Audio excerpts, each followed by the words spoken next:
everyone. Welcome to the Light Gate. It's a beautiful Monday, and I hope all your weekends were glorious. Tonight, we have a really great guest, and he is a really good author, and he has got some really good things to talk about. I am hoping that you are all ready to go, and we're going to turn it over to Preston. Go, Preston. Thank you, Dolly. I am so happy that you could all join us tonight. Oh my gosh, what episode are we? I think this is, well, let me look it up real quick so I know. Episode 46. Hey, so thank you all for joining us for episode 46 of The Light Gate. I thank you all so much for joining us tonight. It's because of you we do this show and are able to talk to so many interesting people. I, of course, am Preston Dennett, and my lovely co-host is Dolly Saffron. Hi, Dolly. Hope you're doing well tonight. Yes, we have an awesome guest. And you read the call numbers, right? Gosh, Oh my gosh. See, I'm so excited. I forgot. We're coming to you live from the UPRN, United Public Radio Network at 107.7 in the beautiful city of New Orleans. We're also coming to you from the UFO Paranormal Radio Network at 105.3 FM. We're on Roku, we're on Facebook, we're on YouTube, and many, many radio stations across the planet. All right. I'm excited. I'm sorry. Okay. All right. I think we're ready now. Let me just say hi to all you lovely viewers in chat, because it's so awesome to see all these familiar names. Hi, Michael. I'm going to get popcorn one of these days and just start eating it on the show, because I always crave it when I see you there with your popcorn. Hello, Alicia. Hope you're doing well. Yes, it's going to be a fascinating show, especially tonight. Wait till you hear what we got to talk about. This guy is amazing. Okay. Hello, Brian. Thank you so much for joining us. And Greg McMichael. This is going to be an exciting show. Hello, Dana. And who else do we have here? Videos from the underground. Oh, boy. And did I say Mary Ariette? I don't think I did. Hello, Mary. Thank you for joining us. And namaste. Namaste, namaste. I mean, you are so awesome. You always are so generous, and we truly appreciate it. So please don't think we don't, because we really do. It is amazing. So thank you, thank you, thank you. And I'm just going to echo what Dana says. Namaste. You are always so kind. And Michael, killing it. So nice of you. And don't want to forget you, W. Decker. And we will definitely have a great show, largely because of you guys. So thank you so much, W. Decker. Every ounce of this helps so much. So thank you, thank you, thank you. It's so awesome. We have such great people on our show listening in. And Aussie Jen. Yes. So we have here Ches Evans. Can I ask, will you be interviewing? I think there's more to that. So let me Okay. I will let you know. Okay. Momentary. Jonesin for meaning. Yeah, I'm right there with you, Jonesin for meaning. Real Badger, hello. Hi, Janice. Hey, Janice. Very cool that you could join us tonight. And J.R. Amadeus Schiffer.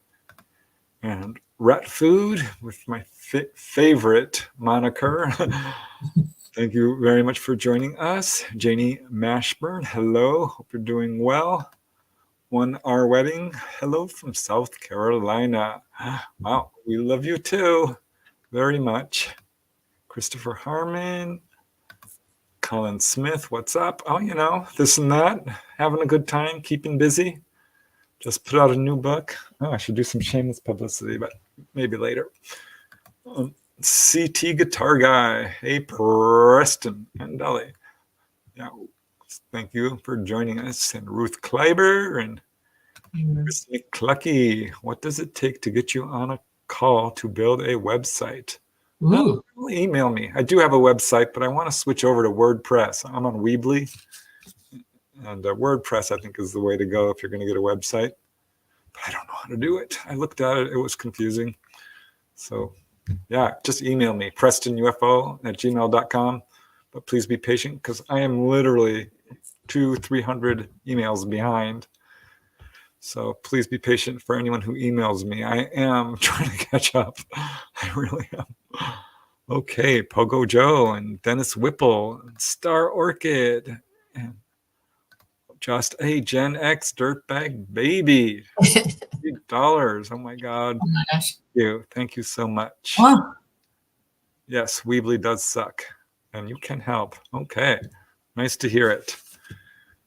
All right, we better get started. Siobhan Nolan, my name is Rose, and I'm here for the first time. Oh, Rose, welcome. Yep. Yeah, we have a good time here. We really do. We just like to have a fun conversation.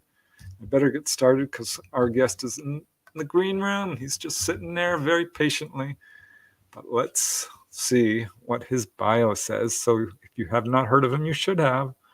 Just pull it up real quickly because he's a pretty major figure in this field and an honest to God scholar and researcher. I mean, he's doing some really amazing research into some of the more obscure and aspects to this field.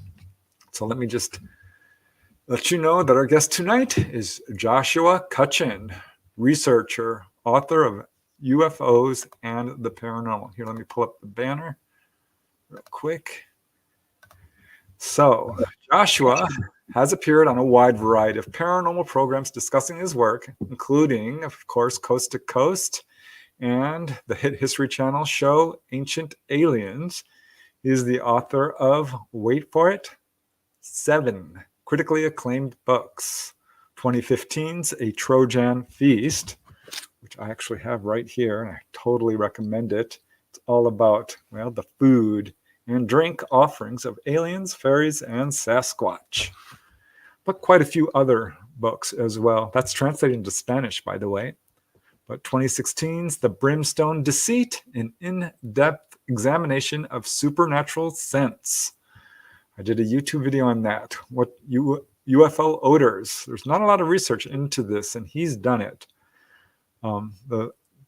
Let's see, the subtitle of that book is Otherworldly Odors and Monstrous Miasmas. I love it. Okay, what else? We have 2018's Thieves in the Night, a brief history of supernatural child abductions.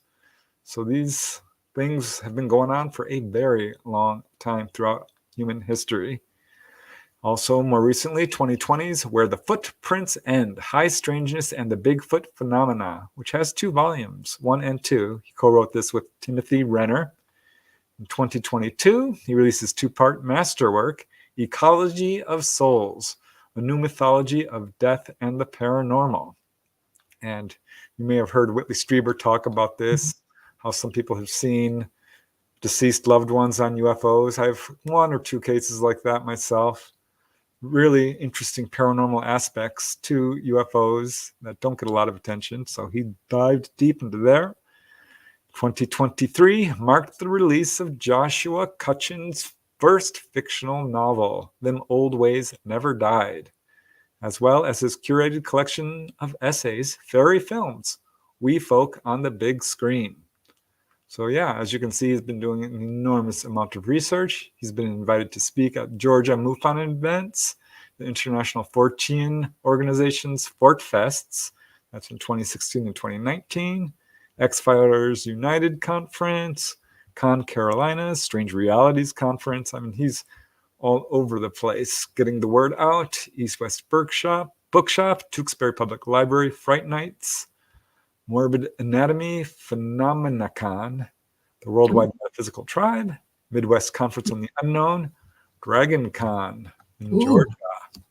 That's the Archives of the Impossible, and an inquiry into anomalous experiences and the phenomena. And the last line I added on this bio because I think it's important. He's also an award-winning musician. I love anyone who loves music. So he's laughing in the green room. I see him. I'm bringing him on. Wow, I'm so flattered. That's so kind of you to include that last line, Preston. It's kind of funny in case people don't know. I play the tuba, and I'm a classically trained tuba player who found my way to jazz and New Orleans music. So I go to my gigs, and people are like, "What's up with the UFO stuff?" And then I go to the UFO conference, and people are like, "What's up with the tuba?" So, yeah, depending on how you want to look at it, I fit in nowhere, or I'm interesting everywhere. The way you want to think of it, but it's an absolute pleasure to be here tonight, speaking with y'all. Preston, I've followed your work for quite a while. You appear in quite a few of my end notes in my books, and I just really respect the work that you've done over the years. So, and Dolly, it's been great to chat with you beforehand as well. So I'm excited to be here tonight. Yeah, well, that's awesome. Yeah, I've been following you too for a long time, just so you know. I first came to awareness of you when I put out a video on alien dreams. I remember this. Yeah. That was my first Not From Here book, which has now got 5 volumes. So I'm like, oh my gosh, someone has dived much deeper than I did into all of this. That's sort of been a guiding ethos for me. And honestly, it's something that I see in your work too. I mean, I feel like we have so many UFO books that rehash some of these landmark cases over and over again. Do we really need another Roswell book? But I think we do need books about, UFOs at the drive-in and these other little things, because I suspect, I have a hunch that perhaps one of these little details that gets overlooked time and time and time again might hold the key to sort of blowing the lid off this whole thing and sort of really giving us some actual, deeper insight. So that's been one of the things that I like to do is to find that one phrase or that one data point that pops up in every UFO book and is mentioned in a sentence or maybe a paragraph and be like, okay, what happens when you roll up your sleeves and dive in and tackle that from an interdisciplinary standpoint? What can you learn about the phenomenon in general? So yeah, that's something that started with A Trojan Feast. It's a very very niche project, like you alluded to, food and drink in these encounters, and it's sort of been my credo ever since then. My goodness. It's very cool because, in this field, it's still really new, honestly. Mm-hmm. We haven't been studying it nearly as long as most other scientific disciplines. And in the beginning, everyone's all so bent on just proving that it's actually happening. It's nuts and bolts. Anything that was vaguely paranormal or unusual or fringe got real short shrift. Yeah. So that's finally people are beginning to embrace some of these other more unusual aspects. I've been noticing that. Something I've been fond of saying lately is with all this, this current disclosure season that we're in, because, these happen on a cyclical basis. In this current disclosure season, I'm seeing a lot of warming towards the paranormal topics and saying, hey, you cannot divorce these two things. Like it's baked in there in some respect. You and I, Preston, probably disagree on exactly how that is there, but we both agree that there's some sort of interplay there. And what I've been fond of saying lately is, if your disclosure doesn't include something that's really weird and confronting to your reality, not just aliens, but like confronting to what it means to exist in this reality, it's going to be a partial disclosure at best. And the more I proceed along this path, the more I see other folks involved in the disclosure movement, people who are involved in big ways in the disclosure movement, really do resonate with that as well. Like there are some fundamental questions that are going to arise alongside the broader ET question or UFO question. Right. Okay. Well, I always like to start up the show, and I warned you because I didn't want to blindside you. I never want to blindside a guest, but it's fascinating to me that how we all ended up here. Because me, in a million years, never. I'm shy. I would never imagine I'd be going on TV or writing about UFOs and going on radio shows, and here we are doing podcast that's getting increasingly widely viewed. So that's what the UFO does, though. It just pulls you into other places pulls you out of your comfort zone, I think. Yeah, it sure does. It has a tendency to really wake people up to a whole new reality. Pulls you right out of the box. For sure. So I'm very interested in how you got involved, because I always imagine us as little kids, exploring the world, trying to make sense of everything. Right. I was very skeptical, so it hit me hard at age 19, 20, 21. Yeah. I'm curious, did you have experiences as a child? Have you seen UFOs? Have you had anything paranormal? What led you down to this path of becoming an author and researcher of these really unusual subjects? Yeah, looking back at ourselves as little children, wondering when this child is going to ruin his or her life by getting involved in UFOs. I hesitate to say that I'm an experiencer because I haven't had anything of the UFO variety. I have had some ghost stuff winding its way throughout my life, and as as we've alluded to, there may be a connection there. But as far as having a big revelatory, Saul on the road to Damascus sort of moment, I never really had anything quite like that. The earliest sort of oddity that I noticed in my life was my parents were adding on to their home, and we would find in the strangest of places a stack of 4 quarters, like on top of the fridge or like behind an old dictionary that we hadn't taken down in forever. And I don't know if that is something strange. It wasn't my parents. I talked to them about it to this day, and they're just as baffled as I am. It wasn't any of the contractors or anything, I don't think, either. And that sort of does smack of poltergeist phenomena or fairy folklore. Well, that leads me to a question. Are you psychic? Do you know you're psychic? No, I'm as psychically dead as a doornail. And sometimes I joke that I'm paranormal kryptonite, although that's not entirely true. So yeah, I've had some things here and there that have been highly suggestive of ghost activity. I probably saw a full-bodied apparition of a young Civil War soldier when I was in college. Probably. What does that mean? well, it's because I was just refreshing myself with your interview with Greg Bishop, Preston, and I was listening. I was admiring how much you hesitate to put labels on things, and I really resonate with that myself, because I can't really say that it was definitely the ghost of a Civil War boy, but I was visiting. I was in Lexington, Virginia. And we were visiting one of the homes there that was used during the Civil War as a hospital. And the stairway to get to the second floor was very narrow, so much so that like you had to go up and down single file. So one group would stay up at the top while the next tour group came up. And I came up to the top of the stairs. I was with my parents at the time. And I look into the crowd, and there is a boy, gray uniform, sunken eyes, probably my height, so 6'2"-ish, and maybe 13, 14, tall for his age. But he was wearing his Confederate uniform, and I look at him, and he didn't look strange to me. He didn't look ethereal. He just looked like a person standing there in his costume. And it's people do reenactments and stuff, and I thought maybe that was the answer for this. But as I mentioned something to my mother, I'm like, wow, did you see that kid? He was really into this. And she said, I didn't see that kid. And then I proceeded to ask everyone in my family and then everyone on the tour group if they saw him, and they said that they did not, nor had anybody at the ticket counter where you buy your tickets to gain admission. I would have been about 19 or 20. And so, so again, I the fact that no one walked by the ticket counter with a in full regalia makes me think that I probably did see something that day. But every now and then these things sort of find their way into my life. So my life, I've had some profound synchronicities.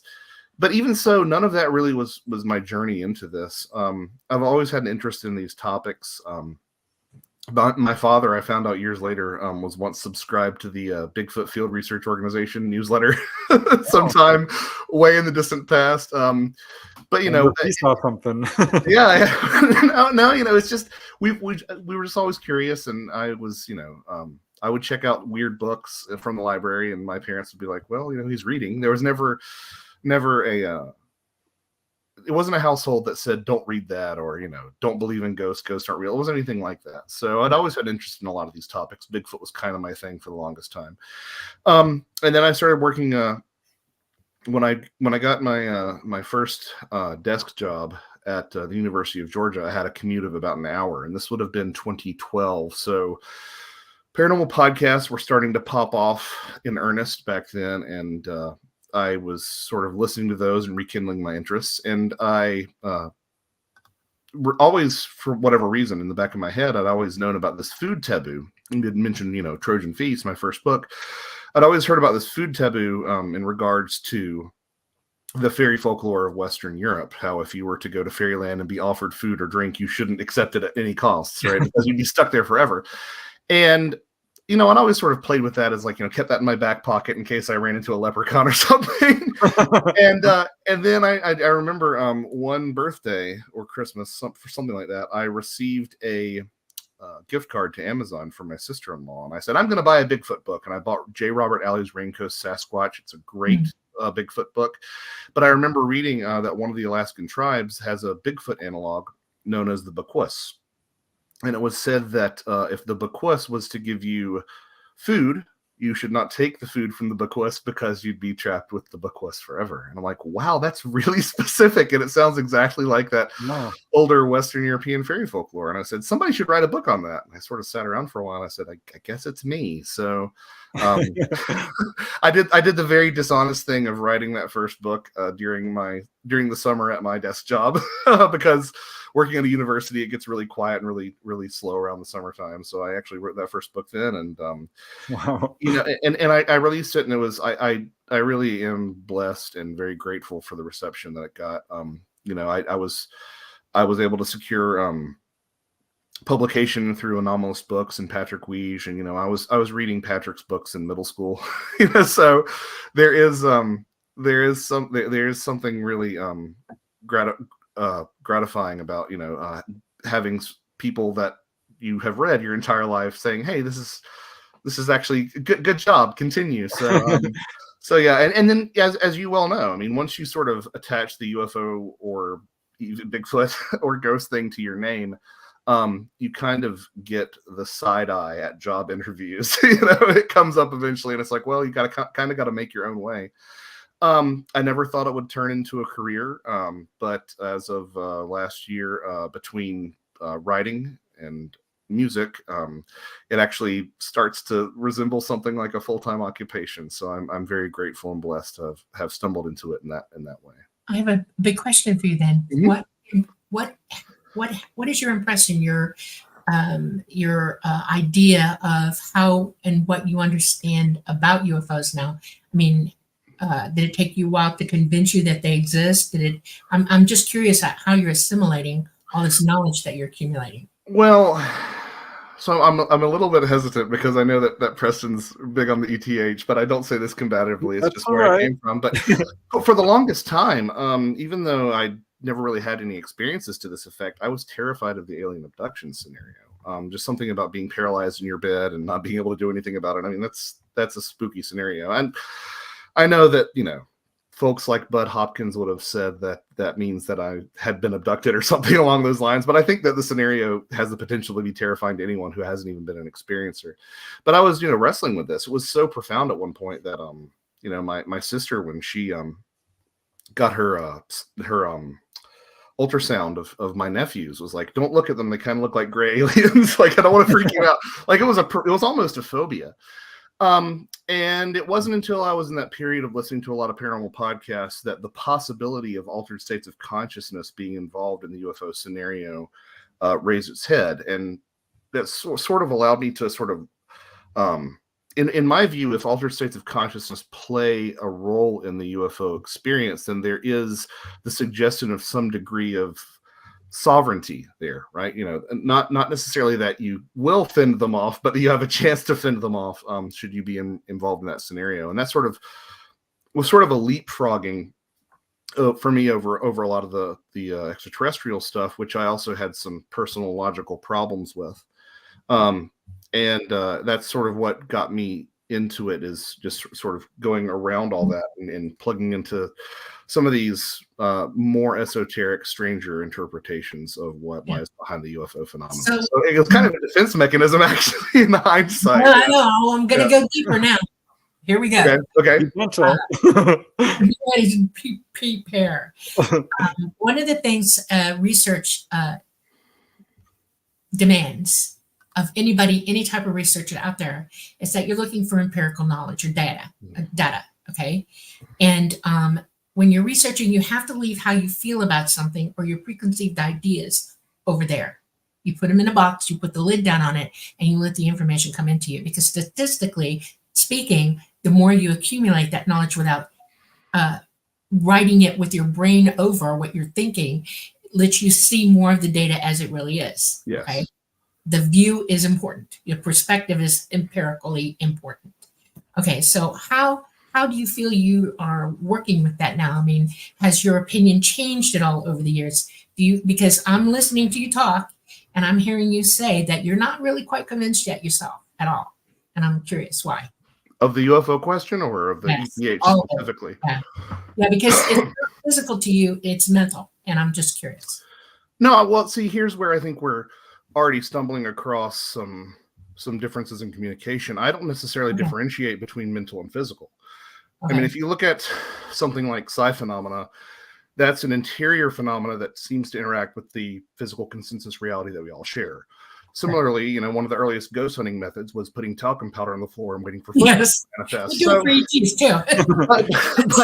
but when people talk about ghosts, they don't think of them having this materiality, yet they can also interact with our material world. So I think it's faulty to suggest that the UFO has no physical qualities. It certainly does. Where I have kind of found myself after doing a lot of research and reading a lot of books and trying to maintain an open mind is that I suspect that the UFO does embody this dualistic reality, that it really is a confrontation to this sort of materialist Western perspective, because it does straddle that line. I suspect that human beings are predominantly physical with an important psychic component, and perhaps the UFO itself is predominantly psychic with a physical component.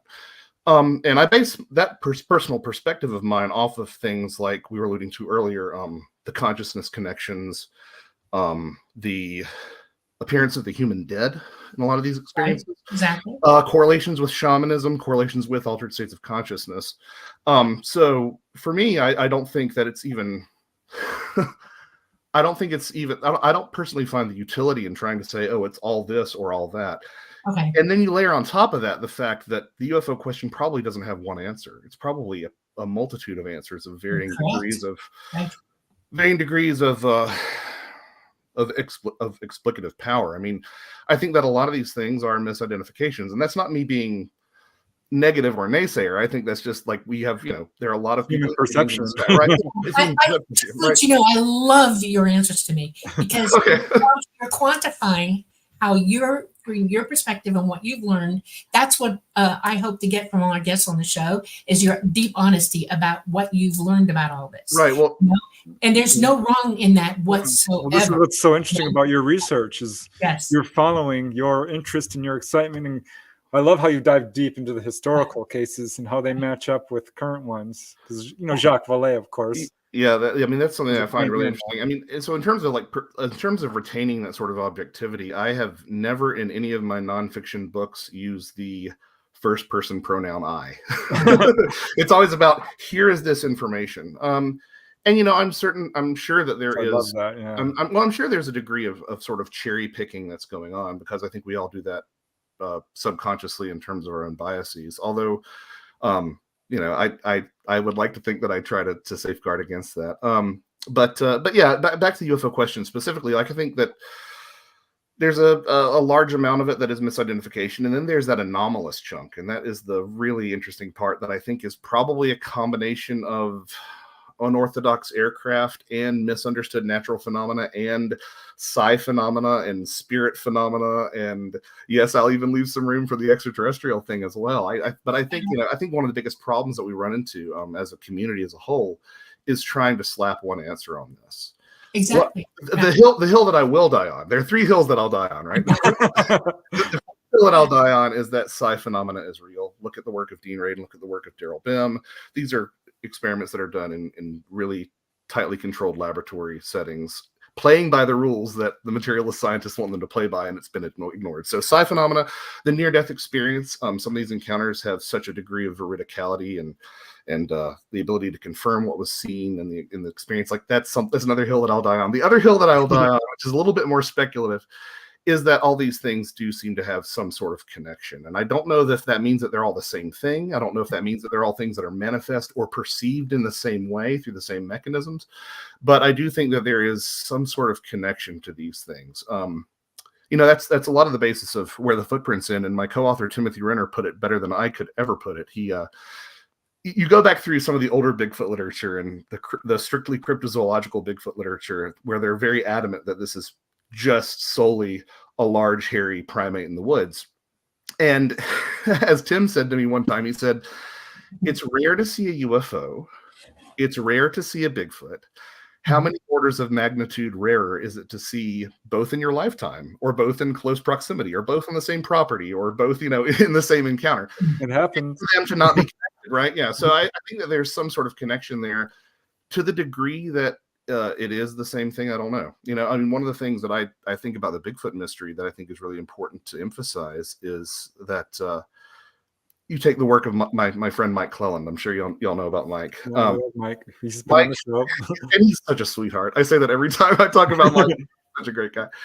But Mike has illustrated, I think, beyond a shadow of a doubt, that UFOs and owls have some sort of connection, right? I mean, that there's some sort of connection. And I've experienced it. Yep. If you look through the literature, it's all over the literature. But Mike is not going to sit here and say that every owl is a strange, supernatural, anomalous owl, right? There's something about the UFO phenomenon, whatever it is, that likes to appropriate that imagery, or likes to interact with actual owls and use them in some sort of way. Sometimes the owls are strange. So to the question of something like Bigfoot, you look at I could sit here and have a conversation about mid-tarsal breaks and pillow erection and dermal ridges, all this great, like, nuts and boltsy, I guess, flesh and bloody kind of Bigfoot stuff. But at the same time, I think that it's possible, because there is such a, I say that all these other paranormal / unexplained disciplines have Bigfoot envy because the evidence for Bigfoot is so great.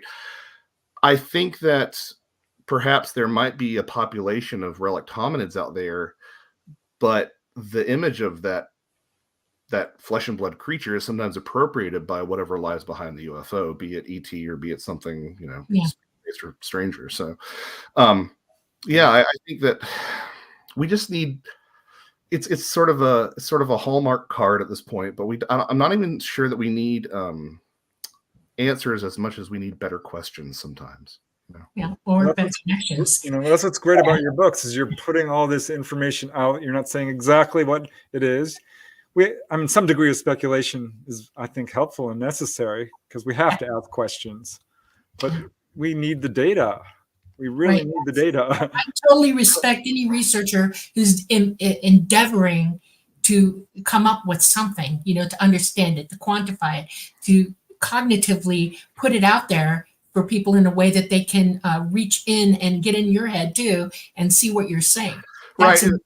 And sometimes you run into these folks who are like, oh, they said this in this book, and then they said this in this book, and they seem at odds. And I'm like, no, like, throw everything against the wall and see what sticks. So treat these individual things as like these pocket thought experiments, and see if, at best, like, the most flattering thing for me is for someone to pick up on something that I suggest and then run with it. Like, that's the ultimate goal, right? Is to have someone take what you say even further and, have it outlive you in that regard. I think that, and just being open-minded, Exactly. I have a theme. You know what it is? I'll give you information. I'll put stuff out there, but I don't want you to believe me off the top. I want you to research what I say and prove it to yourself whether I'm onto something or not. And that's what we're supposed to do. That's what I mean by communication. You can't learn if you don't learn for yourself. You can't just be given things. It's not going to get in your head. Right. And it's that old military intelligence adage: trust but verify, right? and it's sort of an odd position for me, where I am, not an experiencer to the degree that a lot of folks that I'm dealing with is. So I try to, whenever I present an alternate interpretation of what an experiencer went through, the implication is never that they're lying or that they're misled. I believe that they're relating precisely what they experienced. But I do think that it's important to sort of nest that, as Preston mentioned about some of my work, within that context of an interdisciplinary, cross-cultural, deep time depth look at these things. Because for me, that's what I just find so fascinating, is when you get a story from a farmer in Casey, Iowa, that looks just like something from an old cuneiform Mesopotamian text on the afterlife. It's like, okay, well, I doubt that this person is reading that. Perhaps they are, but to see those sort of resonances across time and across space, I think is really interesting. And that's sort of exactly what A Trojan Feast was all about, is saying, why is there a tribe in Alaska that has this exact same belief in Bigfoot, that you would see in Western Europe? And as it turns out, someday I might go back and revise that book, because it's actually a widespread belief. I find plenty of examples throughout folklore of this, but especially in some of these indigenous near-death experience traditions, especially in indigenous North America, there's that prohibition. Like, if you go to the land of the dead, don't eat the food. Which I find interesting, because like the most mundane explanation for something like that is that the human collective unconscious is a real thing. Like, that's the most boring explanation of it for me, right? I mean, and I still find that fascinating, that there's some sort of software that we are all uploaded with, after we're born. Now, obviously, that's not my favorite explanation. I would prefer to believe that people are interacting with objective intelligences, and they came at these, similar prohibitions or similar rules or similar stories because everybody's interacting with the same thing. That's what I would prefer to believe. But even the most mundane explanation for what's going on there still really, I think, shakes the foundations of what we know about what it means to be human. It's clear, that when someone has an experience, their beliefs, the culture they're in, how they perceive it, plays a huge role in what they believe, how they interpret it. Mm-hmm. So people going throughout history, the idea of extraterrestrials wasn't really a big thing. Yeah. And yet here we have, all these accounts of fairies and little people and all manners of supernatural beings, which echo what we're seeing today. And I'm wondering, okay, what's going on here? Were these ETs? And they're just like, well, we never even thought of that. That's just not in our worldview. Or is it now, flipping it 180 degrees? Are we trapped in our own worldview? Are we not perceiving this correctly? Yeah, and I don't know if you can even, objectively perceive that until you step outside of your society and culture. And that's a very tricky thing to do. The fairy, UFO occupant connection is something that I've always found really fascinating. I think some people sometimes listen to me or read my books and they kind of misinterpret it. They'll think that I'm committing to the fairies were aliens, or the aliens are fairies. And I prefer to take a third route, which is saying, I don't know really what either of these things are, but they do seem to have a consistency across time. And you remind me of my brother. You know why? You're the prove me state. My brother was very intelligent, very well spoken, very well read, and you right. He would have if he had time. Everything had to be objectively objectified to him. In other words, it's either this or this, and until you show me what it is, I'm going to be right here in the middle wondering which way we're going with this. My brother also did not believe until he was close to the end of his life that we were consciousness and that we are indwelling our bodies. He would argue with me about it. He became very spiritual toward the end. He even started to become a priest. And he realized that we are psychic. Our higher intelligence is commanding the mind, the physical mind, not the physical mind commanding anything else. We're just using this vehicle. That's it. And so he started trying to look outside of that box and see how it all fit together. And objectively speaking, I'm going to say this to you because I've observed the same thing in you and I've observed in him. He was very, very psychic, but he refused to admit it. Either inside his mind, outside his mind, subconsciously, consciously, it would not happen. He could not do it. You've seen a ghost. That's psychic ability. This is my objective. Right. This is the point. If you're seeing these things, these energies, these parts of our universe, you have to be psychic. You have to be open to it. Your brain has to be using its equipment to perceive it. A lot of people think they're psychic and they're not. They're not using it at all, and they don't see because they're overriding it with belief systems. But for you to see it, stand there and see that guy standing there and nobody else did, you ask yourself, why can I see it? That's the question you ask. How is this You happening? step back from your Right. belief system. That's what happened to me. My whole belief system collapsed when I found out UFOs were real. Made me profoundly skeptical and start doing what you do. Like, let's just dig and research and step back, and let's not commit to a particular belief. Let's just try and know what we know. You know what I mean? No, I know exactly what you mean. And I think part of my sort of aversion to that is that in other aspects of life, the people that I tend to think, I have seen a lot of people do a lot of harm by being very sure of themselves, if that makes any sense. If you're too sure, you get knocked right off. in politics and relationships and things like that, without sort of entertaining the possibility that one's own interpretation might be wrong. So I'm sure that's part of what you're detecting as well. My bigger question would be, why did I see that boy, and why have I not had as much stuff happen to me since then? But maybe I do have a filter that's still in place that I'm not really acknowledging. I think we all do. I mean, it's unavoidable unless you're completely an enlightened master or something. I mean, we all have beliefs. But here, I'm going to pull this up. I just want people to see some of the books you've written so we can dive a little bit deeper into some of these. Hold on a second. Let me get that a little bit bigger. Here is A Trojan Feast. I really want to talk a little bit more about this because this is how I connected with you initially. But let me put out some of these others because you've done some amazing work. Ecology of Souls, A New Mythology of Death and the Paranormal. This is a multi-volume set. This is really interesting, the research you've done here.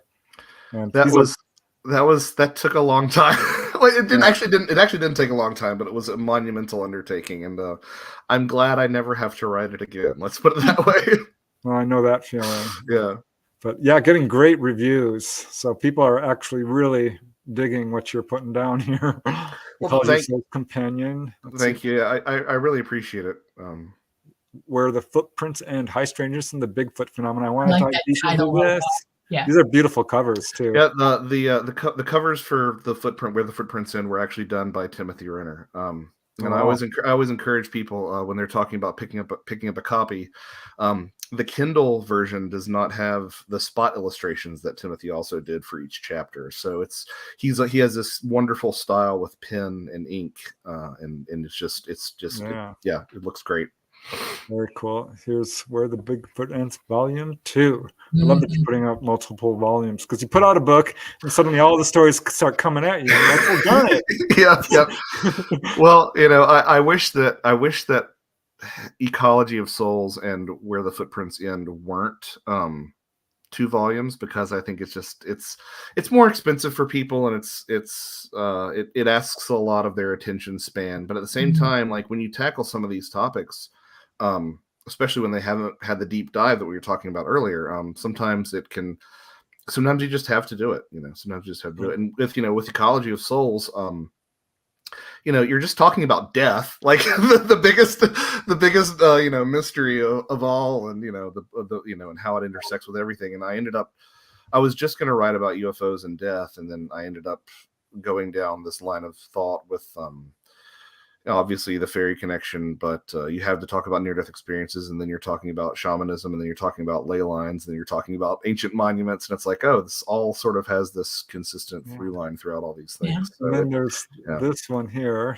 Thieves in the Night, because this, people always talk about the modern day accounts, and this has been going on a while, apparently. Yeah, I should. You had asked me to send over any other images, and if I'd thought of it, I would have sent it to you. But the back cover of Thieves in the Night is that same image, but it's a gray in the doorway. I had contacted Sam Sheeran about doing a cover, and because I love Sam's work. And he came back to me. He's like, I'm not sure which one I should use. And I'm like, no, we're using both of them, front cover and back cover. So yeah, if anybody wants to look online, you can see. Yeah, I want to dive into this too, because I studied the odors of UFOs and brought some conclusions of my own. So cool. This should be interesting to dive deeper into. And of course, here's your novel. Yep. Them Old Ways Never Died. Yep. Another great cover, actually. Thank you. That was by Miguel Romero, a Red Pill Junkie, who did that cover. Well, let's start, because this is gonna, there's a lot to talk about with all of these. A Trojan Feast. That's interesting that you chose that title. It's a very catchy title. It might have been Patrick Ouija's idea for that title. It might have been his idea to name it that, and it does sort of speak to the general thesis is that there's a reason for the exchange of food and drink, and I think, as we were talking through sort of the societal and cultural ways that interacts with our expectations of these phenomena. It doesn't look like the food and drink thing happens as much in the UFO literature or UFO experiences as it does in the fairy stories.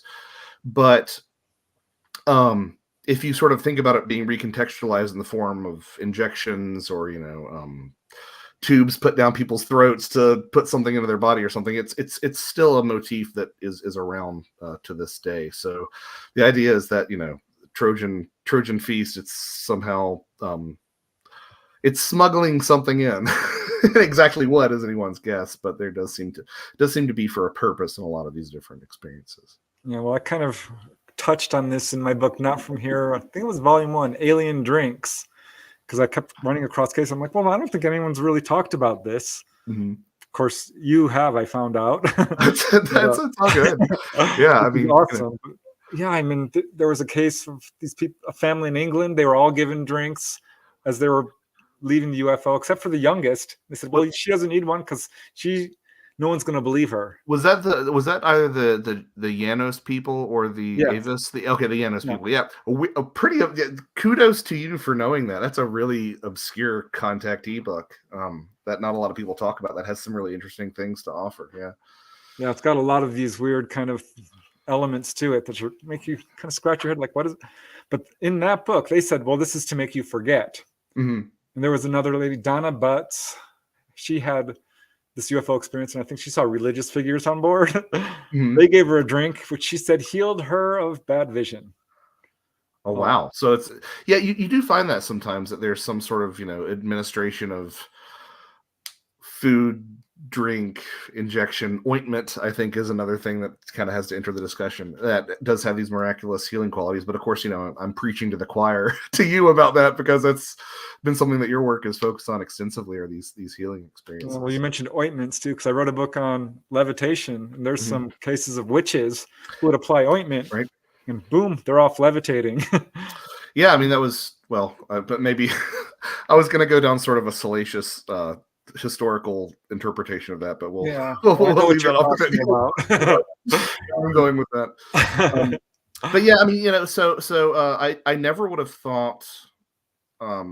So again, embracing sort of this consciousness connection, sort of interplay between sort of our cultural expectations and all these, thinking about the UFO scenario existing in this dualistic, physical, non-physical, interacting with your expectations sort of way, allowed me to finally appreciate things like the Joe Simonton case, right? Because you hear that alien pancakes, yeah, you hear that, and it's often trotted out as a punchline, in non-UFO circles. The guy who got pancakes from a UFO, but once you start looking at it through that lens, and also through older, fairy folklore, I was really surprised to find that anybody who doesn't know, thumbnail sketch, Joe Simonton, Eagle River, Wisconsin, 62, I think maybe, 1962, I think. He hears a sound outside. He goes outside. There are these little beings who are frying up these cookies or pancakes, and he gives them fresh water, and they give him these cookies or pancakes that taste awful. Volet had drawn comparisons to the fairy stuff in terms of the lack of salt content with these buckwheat pancakes that were analyzed, and salt was, of course, was harmful to the fairy folk. But I also found a reference to a race of dwarves on an island in the folklore of an island that's off the coast of Germany, where they would come help farmers in the fields by bringing them pancakes in exchange for fresh water. I'm like, oh, that's so specific. And I really wish I'd had the time, focus, or resources to look into Joe Simonton's genealogy and see if maybe his family came from that region, and if that was some sort of memory that's echoing through time there. But yeah, so but yeah, and I've since come to really embrace and love that story because you hear these interviews with Simonton and he's so earnest and it's a true case. I have no doubt about it because there were outside witnesses that saw stuff at the time he described it. His brother was a character. I think it was his brother was a character witness. Those pancakes were analyzed twice by the Air Force, who showed great interest, and I think it was the FDA. Yeah, and they're still on display outside the canteen of like Wright Pat or something. There's a little project. There's a little Project Blue Book case. You can find it online. It might not be Wright Pat, but it's one of these Air Force bases that still has one of the Simonton pancakes on display. You know, I feel like Indiana Jones. It belongs in a museum. But yeah, and you know, it also has that high strangeness element, which I just, whenever I hear, I'm perhaps that's why I'm so attracted to high strangeness, is because, you know, I do talk to people who have had experiences, and some of them are very conventional, and I hear their conventional experiences that conform to something you would have heard about through cultural osmosis or on TV or something, and I find it very interesting and compelling. But I always lean in a little bit closer when people say, yeah, and one of the gray aliens was wearing a shirt that said, I heart New York. Some sort of really strange detail. I'm like, why would you make that up? You know, they don't. Yeah. It's my experience that in working with the ETs and contacting people, they pay attention to cultural norms. And the native peoples of this country always have the ingredients of fry bread or pan bread on them, and they will exchange it for goods. This is a way of working to not starve to death on a long trek, okay? Or to meet another group and you have detente with them. ET is very well aware of this, and they act similarly. And so you'll get a lot of, and you call it high strangeness because it seems out of the norm. It is very much in the norm for what area they're in. So when you hear weird things, look at the culture of the people that they're interacting with, their history, and then ask yourself, are they trying to fit in? Are they trying to have detente with them? Are they trying to show them that they're friendly, happy people, and they just want to be with you? Okay? That's an excellent point. And, you know, short of folks like RD6 Killer Clark, I think that ufology and to a greater degree cryptozoology are not appreciative enough of a lot of indigenous traditions and what that has to say about these phenomena. You know, it's really bad in cryptozoology because they'll take all these notes about a tribe's belief in Bigfoot, and then once they get to the part about Bigfoot disappearing, they'll be like, oh, these primitive people believe that Bigfoot can disappear. Like, they're completely on board until it passes their boggle threshold, right? And then they're like, oh, well, they're wrong about that, but everything else will take and believe them. So I think that, you know, a lot of these cultures need to be listened to. UFO field suffered bad from that. Initially, they wouldn't even accept humanoid reports. Don't want to hear about them. It's like, what? Right. Retrievals, of course, were ignored for the longest time. Now they're considered really the forefront, or at least one of them. Right, and you know, and it's interesting. It's been interesting to see how the field has sort of integrated these ever expanding frontiers and what it's been. I say this in a way that I'm being very charitable. I love this, being more sympathetic to these peculiar ideas, and I think that speaks to, quite frankly, the actual nature of the phenomenon. I mean, how it starts to encompass a lot of these things that you never thought it would, and how it does push the boundaries of what you will accept as being true or not. Yeah, well, no, I ignored Bigfoot for the longest time until I got a Bigfoot case. It happened to be a Bigfoot UFO case integrated together. UFO lands, next night it's Bigfoot, then it's a poltergeist outbreak. So I'm like, okay, so I investigated UFOs and ghosts and near-death experiences and Bigfoot and demonology and angels. I mean, I went down that road because, like you say, you have to if you want to understand what's going on here. Like we were talking about earlier, it pushes you beyond your comfort zone. It consistently does that. You know, I'm constantly uncomfortable now. I mean, yeah. A thing that I've had to start like trying to find. Well, that's part of the reason that I wrote Ecology of Souls, is because, you know, I would hear these stories about pre-birth memories in ET, and I'd be like, oh, I don't know what to do with this. Not from like a deep-seated like ideological revulsion, but I just didn't know how to fit it into the whole thing. But, you know, similarly, something else that I've actually kind of started taking a little bit more seriously lately are reports of Dogman. Not that I laughed it off, but, you know, again, the perspective was that there's a flesh and blood dog human dog hybrid out there. And it's like, well, evolutionarily, that doesn't make a lot of sense. But you know, at the same time, the people who push back against whatever is out of their comfort zone when they deal with these topics, they aren't talking to people, right? You know, I remember distinctly, I had a conversation with a woman who was very well put together, well balanced, you know, completely normal. Didn't want me to divulge her identity, but she was, I believe she had a civil servant job. And she confided in me that she was driving home one night, and on her driveway, she sees this cat person just step out from behind a tree and walk across the road. And, Wow. you know, it's, you know, I can't say what that is, but like, there's nothing about her. You know, she wasn't broadcasting it to anybody. She wasn't saying, put my name in a book. She wasn't doing anything like that. Like, Give she me was money just, and I'll tell you my story. yeah. She just wanted someone to you know, bounce this experience off of. And, you know, I've always find those moments really confronting, where it's like somebody's being really vulnerable with you and telling you something that's just completely odd. And, you know, again, I would rather entertain 9 fabricators or liars than to dismiss one person who's had a genuine experience. And honestly, like, even when it's misidentification or there's mental illness involved, dismissing those people makes me feel uncomfortable too, because the trauma in those experiences is still real. You know, even if it wasn't exactly what they thought they saw, the trauma is as real as if it was. So that doesn't mean that I have to give equal weight to every experience, but it does mean that I have to listen and be respectful of it, because I don't think that there are enough people who are advocating for experiencers nowadays. Have you ever had a case that you felt compelled to completely vet this person and vet their story and dive very deeply into them? Well, my approach has typically been to not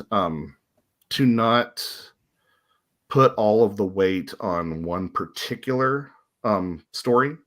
So what I tend to try to look at when I do my writing is I tend to try to look at trends, right? So Okay.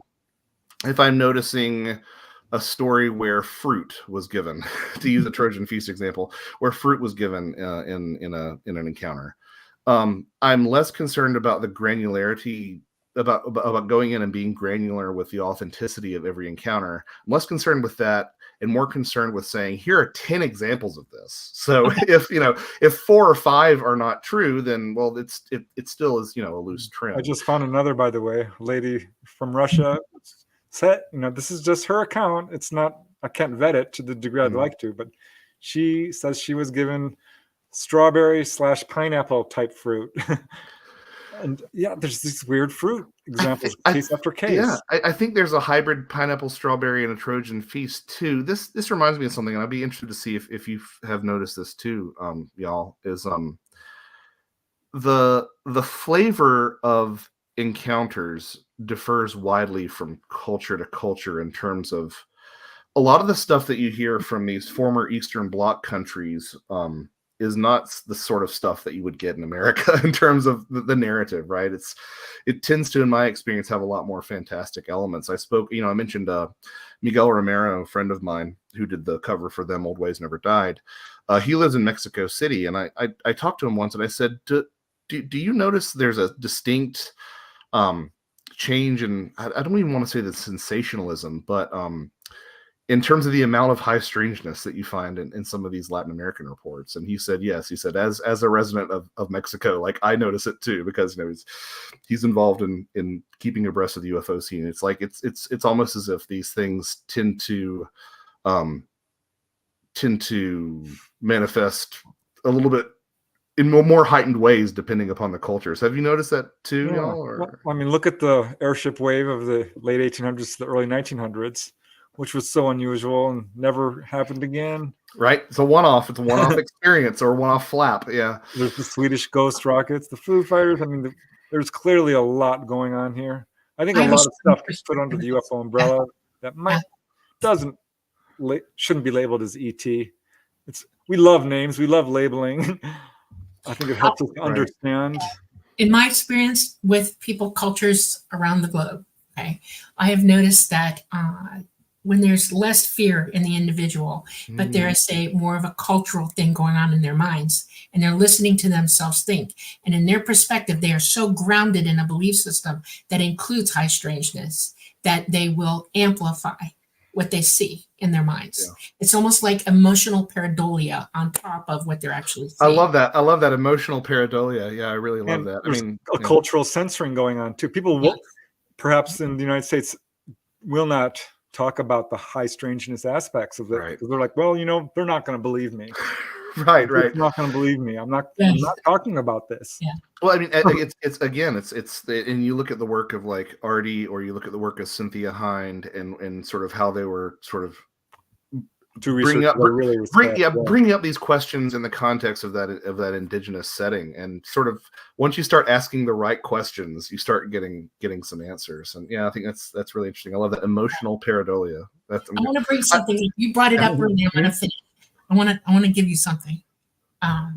You can add this into your perspective. Okay.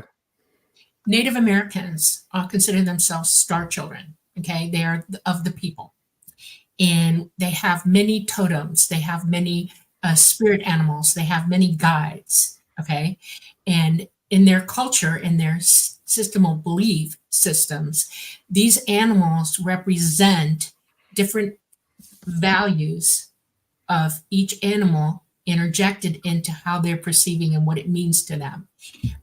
Owls come from that. And in this country, owls exploded in Native American culture and history, and it spread out into everybody else in this country. I watched it happen. I saw it in the histories. I've seen it on the other side of this fence. Okay. And ET does not mind employing, when they come to you, they can read your mind. It's not a joke. It's real.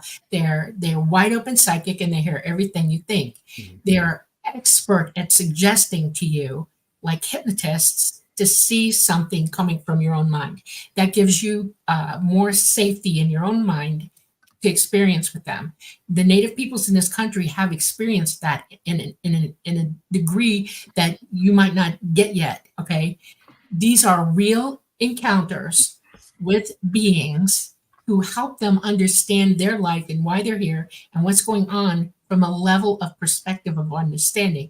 Their educational level from very early on in our history up until now is very, very finite, okay? And that's what this is. So when people, us all around here, start seeing owls too, they're playing into that, and they're helping you not be terrified of them at all. They want to communicate with you. They want to have an interaction with you. And this is how they accomplish it without you dropping dead in front of them, literally. Right. Okay, we have to take a station ID break. Thank you, Louise, for reminding me. Thank you, Louise. All right, everyone. I just want to let you know that you are watching The Light Gate. This is episode 46. I'm your host, Preston Dennett. My lovely co-host is Dolly Safran. Our guest tonight is Joshua Cutchin. We've been talking about all kinds of really interesting things, including his book, mostly. We've been talking about this, A Trojan Feast, but all different subjects, from Sasquatch to Faeries to, oh my gosh, I mean, I can't even summarize. We've been bouncing around quite a bit all over the place, but let me just say that we are streaming live on United Public Radio Network 107.7 FM in the beautiful city of New Orleans, Louisiana. Also, the UFO Paranormal Radio Network at 105.3 FM. Thank you guys so much for joining us. Also streaming on YouTube and Facebook. And if you have Roku, we are there too. We have one more hour left. Well, a little bit less, but quite a bit. I'm lining up all your guys' questions and comments that I want to pop on the screen at some point. So thank you very much. I do see them. But yeah, we are having all kinds of fun with our guest tonight, Joshua Cutchin, author of so many books. I'm hoping we can at least touch on all of them. But let's see if we can wrap up this Trojan Feast and move on to some of the others before it gets too late. So I've got a couple of questions about, this book. I actually had an experience where I was on board and given a drink. Mm-hmm. This was my experience, and it was a kind of kiwi lime tasting, very syrupy drink. And next thing I knew, boom, I'm back home. This was a genuine onboard experience for me. That's my perception of it. But I'm wondering, Whitley Strieber talked about, he was given a bitter drink. People have all these different flavors and ideas of what this is for. I'm wondering what's your take on it? What are like some of the early cases? What's the most interesting case? I mean, is there anything else you want to add that we haven't talked about yet? Well, I would ask in regards to your own experience, that sweet flavored drink, at the time and in hindsight, would you qualify that as a positive or negative experience or neutral? Positive. It was very positive. I was so excited. Yeah. So there's something interesting that I've found is that you don't often find sweet drinks and negative experiences or bitter drinks and positive experiences. There seems to be some sort of consistency between the way that the drink tastes and the experience that you're having. So naturally, if you look at the old 1950s, 1960s contactee experiences, it's all like the best food ever. And then the 70s and 80s rolls around, and with these, when we shifted from contactees to abductees, that's when you started getting nasty tasting things and stuff like that. I mean, as far as the purpose, there does seem to be some sort of explicit mention in a lot of these experiences of having amnesia-inducing qualities. That does seem to be part of it. I think we would be remiss, very much in alignment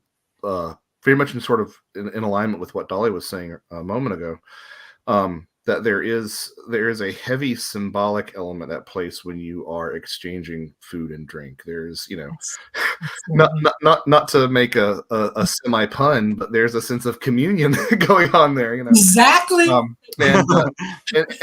to that end, there is this interesting sort of religious motif that you find across a lot of different cultures of eating the god. And of course, the easiest example to point to would be Christian communion. But there's also a belief amongst various populations that if you consume the flesh of your slain enemy, you'll take on their attributes, or you can this sort of transmissible quality of attributes from eating things. And I wonder if that's not sort of playing a role in this, either literally or symbolically. And I say literally because if you look at the work of Credo Mutwa, who said, Credo Mutwa said a lot of things, but John Mack took him seriously, and I think he had some interesting, insightful things to say.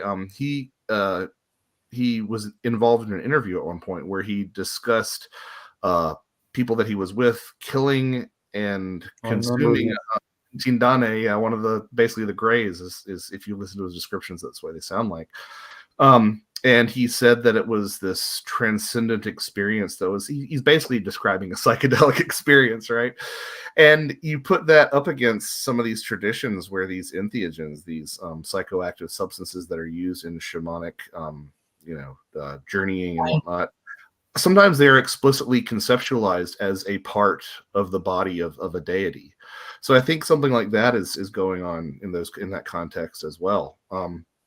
So as far as like what was going on in your specific encounter, I'm not sure. But I'm not always certain that the exchange of food and drink is for hospitality or for sustenance. Like, it seems like there's some sort of ulterior motive at play in a lot of these encounters. There is an ulterior motive. I can witness it to you.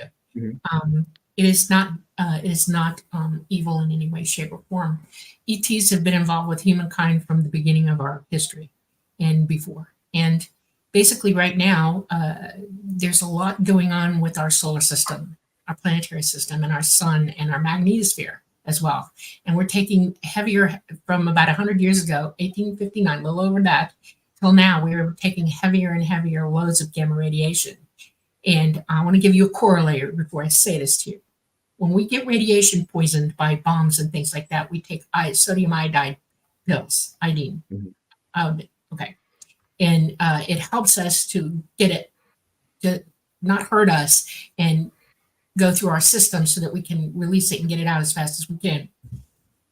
Radiation is radiation. There are different kinds of radiation byproducts, like, whatever kind of bomb is coming at us. But the sun, specifically, in all stars and electromagnetic current sheets, everything, all of it is based gamma radiation, and it kills life, period. It disassembles your DNA, period. Okay.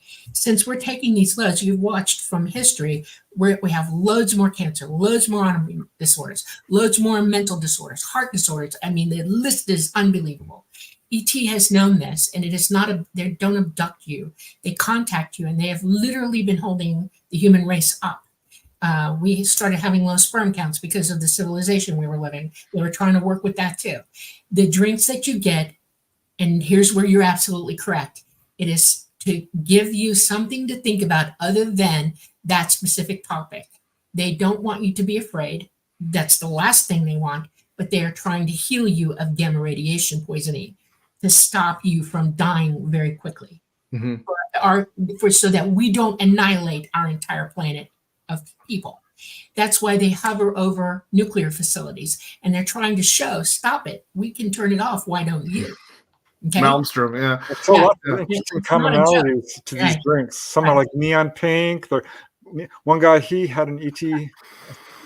I'm assuming it's ET because, I am a believer that this is the explanation for certainly some of these. I want to go there because that's my assessment, right? But he believed it was ET, but it was this neon pink liquid that because he was suffering from this chest cold that wouldn't go away, and they're like, drink this. And it cured him of it. Yeah. The chest cold. But yeah, some are nourishment, some are healing, some are apparently to forget.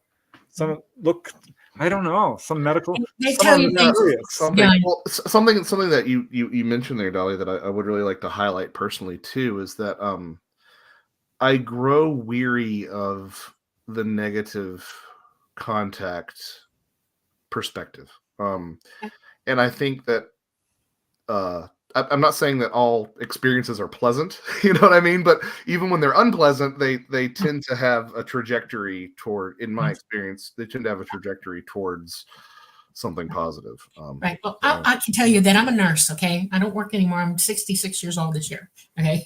I don't need to do that anymore. But as a nurse, one of the things that you learn rather quickly, I mean, you're trained for it, is nobody's going to like you there. Nobody's going to be happy that you're jabbing them, stabbing them, sewing them, giving them medicine that tastes like crap. Excuse my French. Sorry. You know what I'm saying? Precisely. It's experience. Humans are taught to fear everything from birth up. Okay. So you get these little 1-year-olds, 2-year-olds in an emergency room who are about to drive everybody insane, rip you, tear you, punch you, smack you, whatever, whip the blood, the needle away from you. They'll do anything to get away from you. They scream at the top of their lungs. But it's not just the 2-year-olds. It's the 50-year-olds, the 20-year-olds. They bite, they scratch, they punch, they do all kinds of, and they spit on you, and they hate you. Now, I want to tell you something. I'm on both sides of this fence. I'm a nurse. I'm also an ET contactee who can fly. And I've seen this happen on board. I have been hurt on board by another human being because he didn't like us at all. Okay, period. This is not a joke to me. And it shouldn't be a joke to humankind. We fear everything. What is up with that? Think about it. And I think the negative emotional response is just that. You've been taught to fear. You're bloody dead in it, and you can't see any forest for the trees at all. Your blinders are on. Your mechanisms are strong, and you react. And that's all you can think about. But Preston, I want to give a shout out real quick to Heidi Hansen for the super sticker donations. Oh my God. You are unbelievably generous and awesome. Oh my God. Yeah. Wow. It's very, very cool. So Preston has done work. Preston has done work where they take people who have had negative experiences and they say, let's think about this. Let's have a workshop together. Let's talk it out. Let's go over every inch of this. And you tell me when it was scary. You tell me when it was this and that. And you let them revisit it in a calm place and then realize that they weren't harmed, that there was no jabbing needles, that there was da-da-da-da-da. Okay. Right. And they wake up and they go, oh. And if these are contactees who have multiple contact, and the next one they come back and they say, guess what? It wasn't that bad. Bigfoot encounters are the same way too. I understand. Yeah. People have this incredible fear of Bigfoot. Yeah. I mean, it's always those with Bigfoot, it's always those one-off encounters of hunters or people driving the cars at night. They're the people who are always like, it's a giant monkey and it wants to kill me. Like that's like the constant refrain. And then once you talk to people who are habituators who have Bigfoot on their property, then they they fall more in line with this longitudinal perspective that we've been talking about. Yeah. Right. Yeah. Cool. Dune, fear is the mind killer. Literally. That's a very good thing to say. Fear is the little death that brings total obliteration. Okay, so we're pretty much covered the food and drinks. What are some of the food and drinks that you have researched? Any other weirdly unusual foods or drinks that you want to touch on before we move on to maybe Bigfoot or one of these other paranormal odors? That one interests me as well.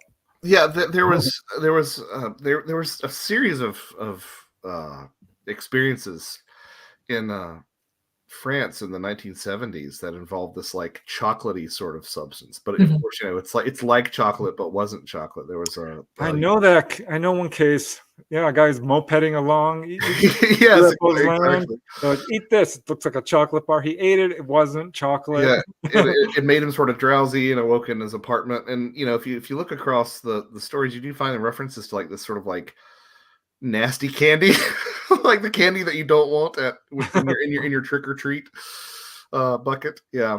So I just say, if off the top of my head, that's some of the strangest stuff is the stuff like that. But again, like especially in that French case that we just mentioned, there was a sort of a cause and effect associated with it. He ate it, he felt drowsy, he woke back in his apartment. So yeah. But I mean, there are some speculative implications that we could talk about. But if you want to get to anything else, we might need to move on. Yeah, well, I'd love to touch on this because this is fascinating to me. The Brimstone Deceit, an in-depth examination of supernatural sense, otherworldly odors, and monstrous miasmas. Yeah, I like that. Yeah, it's a little bit of a long-winded subtitle.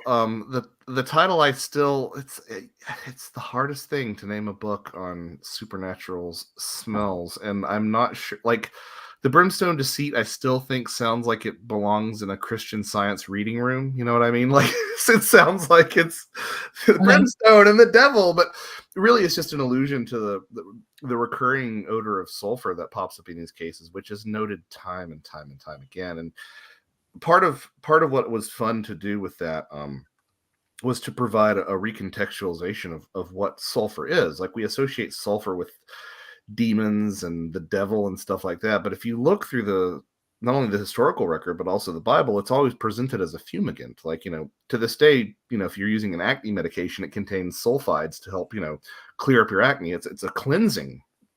It's a cleansing chemical. It's a cleansing substance. And a lot of the allusions in again in the Bible, if you're talking about brimstone, you're talking about the devil, so you have to talk about the Bible. It's the allusion to God's breath smelling like sulfur in this cleansing capacity. And the reason that the devil smells like sulfur is because he's been tossed into the lake of fire as a way of cleansing. So really sort of recontextualizing exactly the purpose and our overall cultural connotations with sulfur and how it smells like, decay and rot, but how it also means a lot of different things. And it smells like boiled eggs. You've been to Florida a lot. Haven't you been to Sulphur Springs in Florida? There's like 7 of them. Yes. Well, so sulfur does and doesn't smell like rotten eggs. So hydrogen sulfide is actually the well, that's the brimstone smell. Yeah, that's the burning smell. Right. So, yeah. But it gets really difficult in some of these cases, especially the older cases where they'll say, "Oh, I smelled sulfur," and you're like, "Okay, well, did they smell hydrogen sulfide or did they smell sulfur dioxide, which is the gunpowder fireworks smell?" Exactly. And so you have to sort of go through these cases and take a look at other clues as they're describing it. Like, so hopefully they'll say something like, "Yeah, it smelled like fireworks, like sulfur," and they're like, "Okay, then now I know what they're actually describing." But otherwise you're kind of left guessing. But this sulfurous odor, regardless of which compound we're talking about, is something that appears in all sorts of different all sorts of different cases, from the ghost stuff to the UFO stuff to the Bigfoot stuff as well. What I think is really interesting about sulfur compounds is that we are hardwired to detect them. Natural gas is actually odorless. The thiols are added in afterwards to make us, aware of it being odoriferous. Yes. But the human ability to detect sulfur compounds is 0.5 parts per billion. And to put that in perspective, one drop of ink in a tanker truck is twice that amount. Right. So wow. Yeah, so like if you're trying to be stealthy, these beings, whatever they are in either of these separate disciplines, they couldn't have chosen a worse compound to smell like. So and they seem to control so many other things about the experience. How can they not control how they smell? So it seems to me implies that there's some sort of like attention grabbing mechanism there, or some sort of, quite frankly, and I don't mean this necessarily in a negative way, some sort of manipulation in terms of interfacing with memory and the way that these odors are generated. I mean, it's no. It's not just sulfur either. I mean, people describe all different kinds of odors. Yeah, that's the other misgiving about the Brimstone Deceit, is it sounds like it's just about sulfur, and I go into a lot of different odors. I mean, again, sometimes the problem is that these are really vague. People will say that, the UFO smelled like chemicals, and it's like, well, everything is a chemical. But sometimes they'll be a little bit more specific, and they'll say ozone, and they might describe a purple or bluish light, which suggests that there's some sort of photoelectric reaction going on there. Have you ever wondered what plasma is and how it burns and what burns in it, and how plasma turns colors in different elements and things like that, and the different odors you can get off of plasma as it's burning? Imagine a craft coming down from space into our atmosphere, and it's going through a polluted environment. We have sulfur, carbon dioxide, we have sulfates from manufacturers floating around in the air, and 1,000 other different chemicals in our atmosphere. Okay. And it's burning plasma as it comes down because its environment is totally enveloped in a plasma field. Okay. You can't, the energy they use is so hot, it goes to past 17,000 degrees. So it's burning anything that it comes in contact with. Okay. And these people are seeing them come down, or they don't see them come down, but they've come down somewhere near them, and they have experiences. They'll land and hover way away and then come in close to where you're at, but they stink from it. Okay. It's and like they ozone. get associated with demons. Yeah. They Right. walk the field of it, and they are layered in it. Well, Okay? and what's more demonic than what we've done to the environment, right? I mean, so Exactly.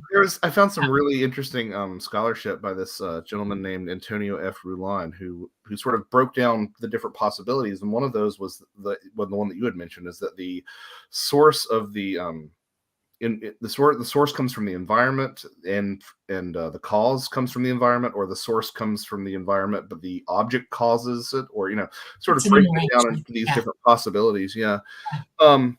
So I mean, that's those are all excellent points, and there does seem to be a lot of these. That's the thing that I think is most interesting about odors in general, is that it does imply that there's some sort of reaction going on, and that's worth taking note of. Yeah, Thomas Bullard, I think he did the foreword for your book on A Trojan Feast, and I think he was the first to list cases specifically that had odors in them, and that's what caught me to take a deeper look at it. I thought, that sounds like something he would have done. Yeah, and I collected like 50 cases of it. And, I have nothing but good things to say about his scholarship, and I wish that he was more of a household ufological name than he is. So it's called the Brimstone Deceit. It's about all sorts of different smells. Sometimes they're organic smells, sometimes they're smells of ammonia is another really common one. So what I eventually sort of found, and I'm not entirely sure how strong this trend is, but you have to end a book with some sort of speculation, right? There's always got to be a what if part. A lot of the odors I perceived in a lot of these different cases, if we're going to lump all these things together, as being falling into two categories. One of which is the sulfur compounds and everything else. But what's interesting about that everything else category is that they tended to be a category of odors known as trigeminal stimulants. And the trigeminal nerve is the largest nerve in the human face. You're being a nurse, you probably know this.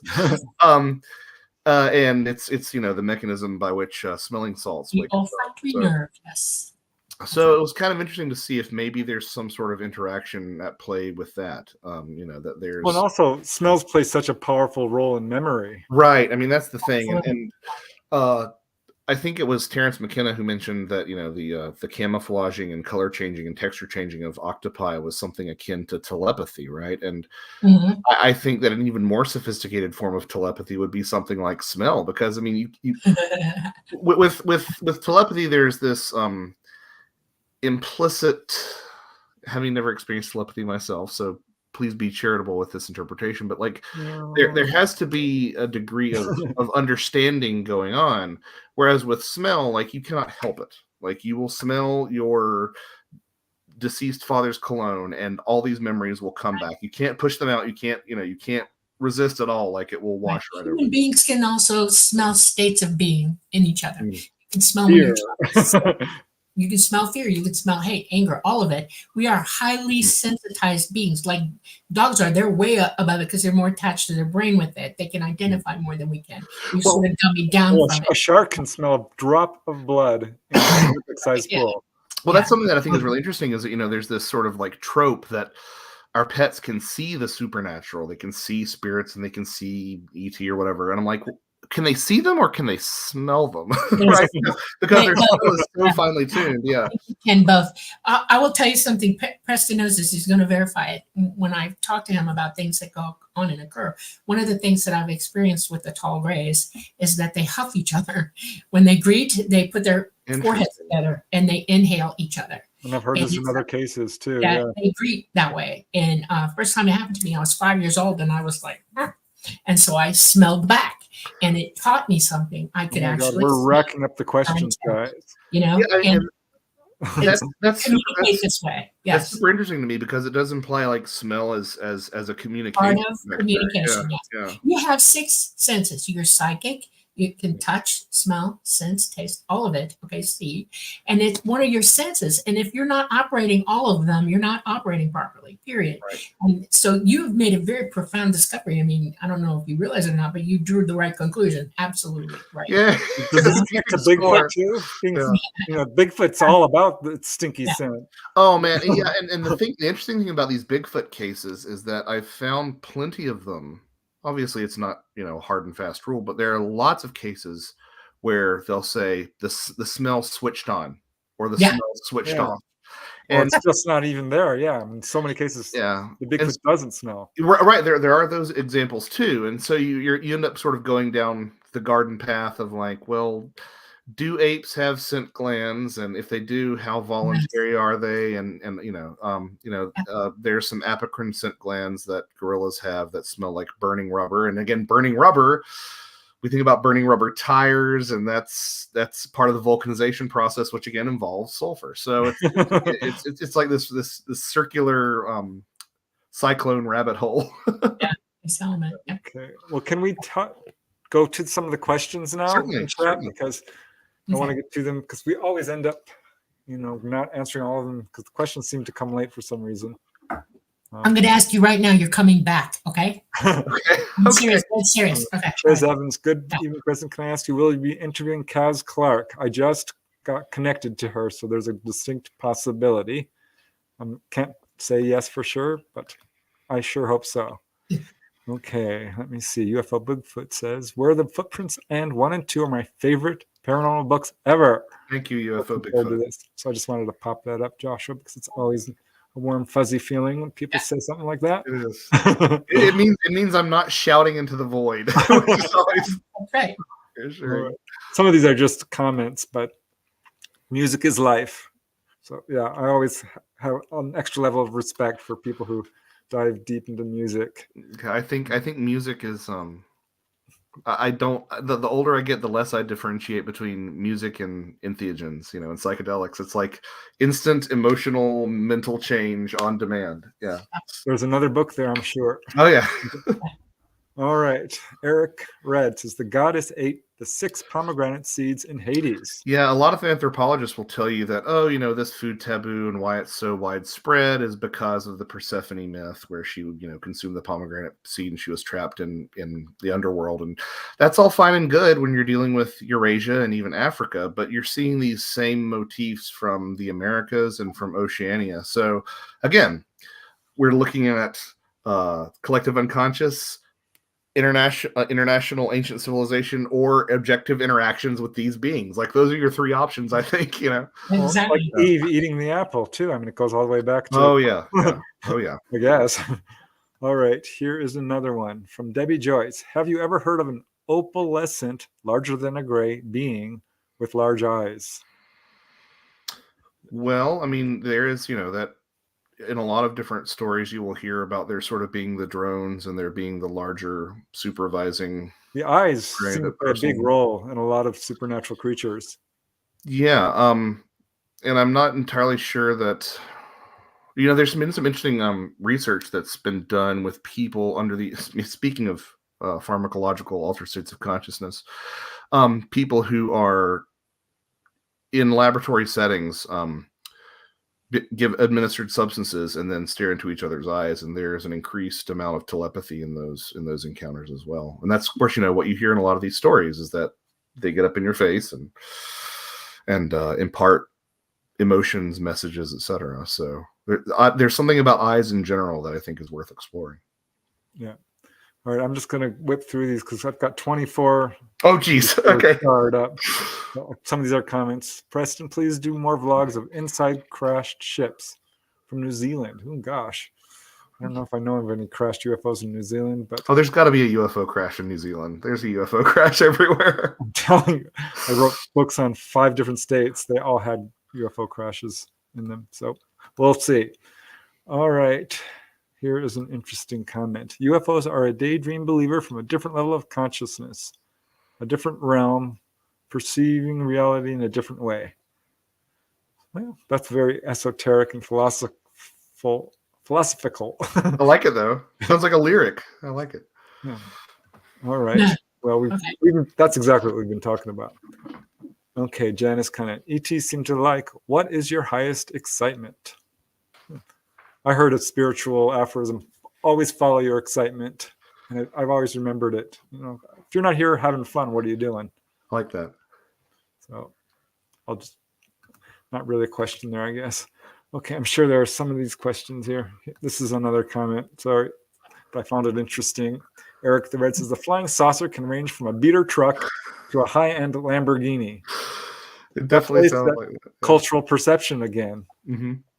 Does he mean speed? In other words, they can move like a truck, or no? I mean the different shapes and styles of ships, all right. Which is, I mean, all over the world, it's different. Okay, here's a Bigfoot ET. I think ETs bring the Bigfoot here. Can I be that wrong? There are stories, and there are indigenous stories to that effect. So it's certainly worth entertaining. Yeah. All right. I promise you, there's some really good questions here coming up if I can find them. I put stars of these because I was just interested. No, it's great.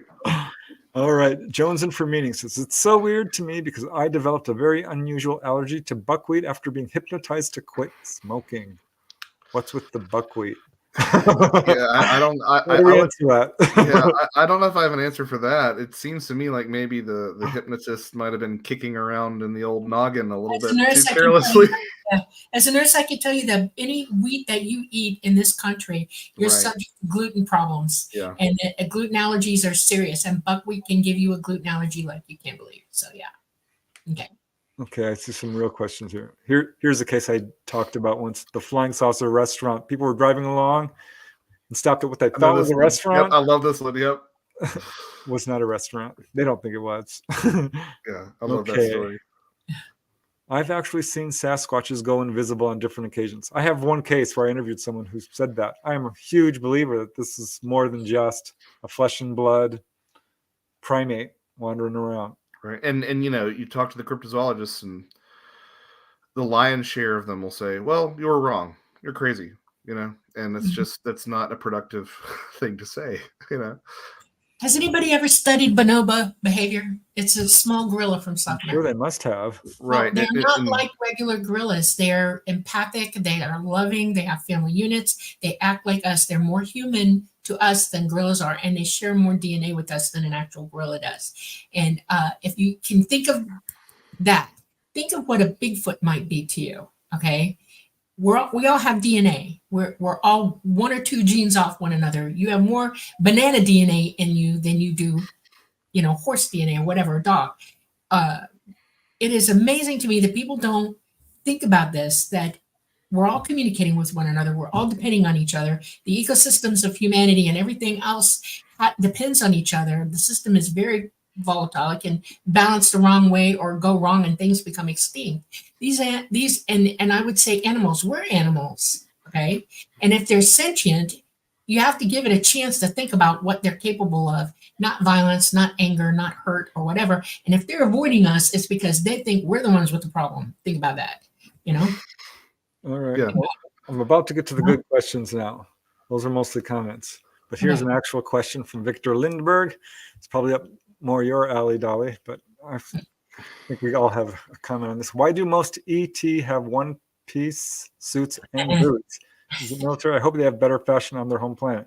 That speaks to what the fairies wear too. I mean, because right, or the different supernatural beings have different outfits.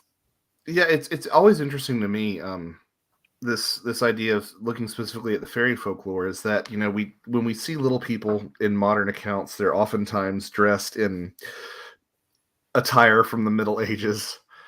Except in the Middle Ages when they were dressed in contemporary attire, right? Like it's like, so what is it about this fashion getting frozen in time, right? And I don't know exactly what that means. I do know, if I cannot speak necessarily to the onesies, but there's a brilliant young researcher by the name of Zelia Edgar, and she has done several deep dives about ET fashion, which I think is something that is definitely worth talking about. So I encourage everybody. Her YouTube channel is Just Another Tinfoil Hat, and Zelia is absolutely brilliant. Very cool. Yeah. All right, here's a question from Michael Kennedy for you, Mr. Cutchin. Have you read the 29 winning essays of the Bigelow Institute of Consciousness Studies? I have not. I have not, and I should have. I should have at this point. I haven't had the chance to do that. I know some of the folks who contributed essays, and I think very highly of them. So, what's his name? Mr. Mishlove he won an award for his essays on, I think it was near-death experiences. Mm-hmm. Okay, let me just move along here. Hide that current comment. And here's another one from Michael.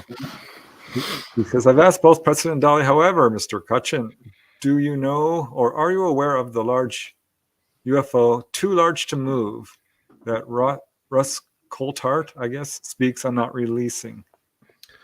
What is this anecdote referring to specifically? Is this the craft that's larger inside than from the outside, or is it? No, this is apparently a huge craft. Ross Coulthart, I think, said that there was a huge craft that was so large they couldn't move it. They just built a warehouse around it. Oh, no, nope.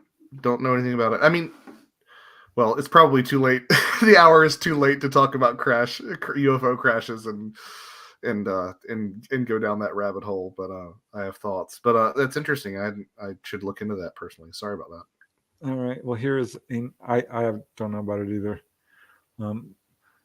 Just a Gen X dirtbag baby asks, Preston Dennett, could you please ask our guest if he's ever come across any experiencers who have discussed anything in regards to any, quote, sound control being used on them by ETs? In terms of aboard the craft, I'm sure that there's an example that I'm not thinking of off the top of my head. The first thing that comes to mind, though, is the presence of implants and the fact that sometimes people will hear transmissions of some sort or buzzes or and whatnot, and there is the assertion that these implants have some sort of controlling mechanism inside to manipulate, experiencers. Again, I don't know how we square that with our interpretation of the phenomenon as largely positive, but but we probably don't need to go down that road right now. But that's the first thing that comes to mind. So I would think that it would be something that you would find if you would do a study of the literature. Yeah. All right, I've got 5 more here, but then there's 30 comments I haven't even looked at yet. Let's just get these when I put stars next to. Jones and for Meeting is asking, what about David Huggins' experiences with the procreation aspect, which does come up a lot in UFO onboard experiences? Are there any old stories that correlate with that regarding the Fae? Not only does it correlate, it correlates precisely, not necessarily to David's. I'm not exactly sure. I don't recall what David said the motivation behind that was, but I do know that it's a very common trope to hear that these races, including the Greys, are procreating because their own race is dying, and you can go back through. I mean, not exclusively the only reason, but I have heard that. And you can actually go through some of the older fairy folklore and find specific allusions to that very thing. The idea that we're choosing to procreate with people, we are choosing to steal children because our own race needs, refreshing. So, on top of that, the abduction of mortal spouses for procreation and the creation of human fairy hybrids, something that you see all over the older folklore as well. Yeah.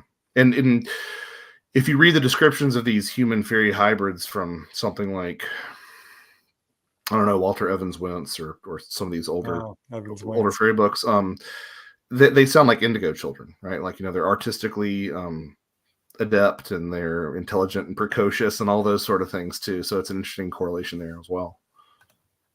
All right. Now I have 14 questions because I found some more. These are some good ones though. Okay. Alilistar1. Have you ever heard of contactees being made to swim in a vat full of green, thickish liquid that you can breathe in? The breathing pool. Yeah, I have heard of this. I can't give any examples, and I'm going through my PDF right now to see if I can. I can't find them, but yeah, I have heard of that. Have you heard of that, Preston? I certainly have. I did a article. Well, it's in one of my Not From Here books, which are kind of like yours. They cover some of the stranger, more paranormal outlying aspects. I call it the breathing pool because I had a couple of cases where people they breathe this liquid. It's we have perfluorocarbons here, which is super oxygenated liquid, like in the abyss. Yeah, exactly. Yeah, that's actually reality. The military's developed it, and they were using sailors as guinea pigs to amplify it and perfect it. Apparently, the rat in the abyss was actually breathing those. Yes, it was. Exactly. Yeah. And I seem to recall, maybe if we're looking for specific examples, I seem to recall a story from Brett Oldham about that, but it wouldn't surprise. Yeah, I found about 10 or 20, but I think it has probably medical reasons. I asked Dolly about it. She's like, yeah, that can be a healing procedure. They do it. Yeah, for your lungs. It's people acceleration. It's part of the immune system. Your lung, you have an immune system. Your body, all your glands help to regulate your immune system, and it's in contact with your your DNA regulates it at the base of it, and breathing in. While you're in the womb, you're breathing amniotic fluid into your lungs, in and out. It recycles constantly, and it keeps your lungs supple, moist. It keeps them from becoming infected. It filters out all kinds of things, and it keeps this apparatus going until you actually expel it and then breathe real air. And it is healing when somebody has serious problems with their lungs or a tumor or whatever. There's 1,000 things that can go wrong with your breathing. They can heal you in these. It's like a tub, a pool, and that makes sense. Yeah. So it's just to help the body recuperate and its own immune system kick back up and work properly. So I like this next question. Has Joshua come across any research on body markings? Because we see that with UFO onboard experiences, and I think the mark of the witch or something. Yeah, I mean, I've sort of done a deeper dive on this recently, and I'll try to keep this as quick as I can. But I have found some. A colleague of mine has found some older writings about saints being given a barb by the devil that when they try to poke at it on their hand, it moves around and moves away from their fingers, which is, you hear in a lot of That sounds like an implant. Sounds exactly like an implant. And then, interestingly enough, again, going back to the fairy stuff, the words blast, blister, and blustery all share the same Germanic root, because it was once believed that the fairies would hit you with a fairy blast that would cause a blister if you offended them. And whenever you would open them up, there would be just things and like bits of ceramic or bits of bone or tooth or wood or something inside that was caused by the fairies. And that puts me in the mindset of some of the analyses that have been done on implants, where the claim, at least, is that these are mundane objects that have become embedded underneath the skin. So there even is a sort of analog for alien implants in the fairy traditions as well. I just find that wild. So interesting. Oh my gosh, I love that you're so educated on all this. Really interesting insights here. I have such weird retention for some of this stuff, and I can't quite explain it. Wow. All right. What else do we have here? Let's see. This is from JT. Good evening. Have a question. Have you heard of the encounters that some have had with flying winged humanoids that are seen flying without the need to flap their wings? Well, we have those modern day accounts. There's Spring-Heeled Jack from early England. Right. I don't know how far back that goes, though. I think if you look back to the airship wave, you can find some accounts of similar things that were always sort of believed to be jet packs or jet propulsion packs. A good place to look for this would be Ken Gerhardt's book on flying humanoids. I do know that there are some encounters in there that describe this very thing. Yeah. All right. Well, here is another question about alien implants from Kuhn. What's the procedure to remove alien implants? Well, Dr. Lear did it surgically. Right. Some people claim they can remove etheric implants with their. Well, I mean, that Reiki. has a precedent in shamanic healing. That's something. Oh, really? Strieber had one in his ear, and they went to go get it, and it moved all the way out of the way, in front of the doctor and everything. They watched it go away, and when they closed him back up and gave up, it moved back down where it was. And I have an implant that moves. Who's at the forefront of implant research now? Is it Daryl Sims, I guess, or I think he's about it. Probably like the only person I can think of. Yeah. It's a shame, because that's an interesting aspect. All right. What does Joshua think? This is from Sovereign Cosmic Wildman. What does Joshua think the reasons are for people being taken near ocean coastlines? I'm not sure if there's a connection there. Is there?